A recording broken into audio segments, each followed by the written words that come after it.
ஒரு குட்டி ஸ்டோரி சொல்கிறேன். இந்த ஸ்டோரி வாழ்க்கையில் இருக்கிற தடங்கள் பற்றின ஸ்டோரி. ஒரு நாள் ஒரு ஃபார்மர் கழுதை அங்கே இருக்கிற கிணறுக்குள்ளே விழுந்துடும். அது கதறி கதறி ஆழும்.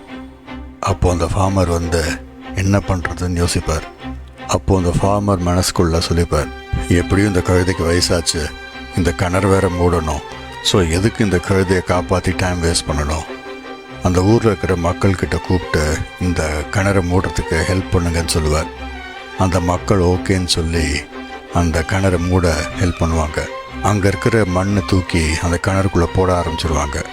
இந்த கழுதைக்கு தெரிஞ்சு போயிடும், சரி நம்மளை உயிரோட புதைக்க போகிறாங்க. அது கத்தி அழும், கதறும்.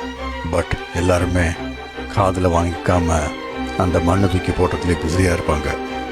ஃபியூ மினிட்ஸ்க்கு அப்புறம் அந்த கழுதை அழுத்த ஸ்டாப் பண்ணிடும்.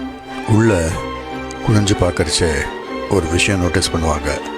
உள்ள மண்ணை தூக்கி போட போட அந்த கழுதை அதை யூஸ் பண்ணி மேலே வர ஆரம்பிக்கும். மோரல் ஆஃப் தி ஸ்டோரி, நம்ம லைஃப்பில் கூட இப்படி தான். மேலே மண்ணை தூக்கி போடுவாங்க. நீங்கள் எவ்வளோ மேலே போட்டாலும் நான் திரும்ப திரும்ப வருவேண்டா அப்படின்னு சொல்ல ஒரு திமிரு வரும். இந்த மாதிரி இருக்கிறது கர்வம் சொல்லுவாங்க. சொல்லிட்டு போட்டோம், இந்த கர்வம் இருக்கிறது நல்லது தான்.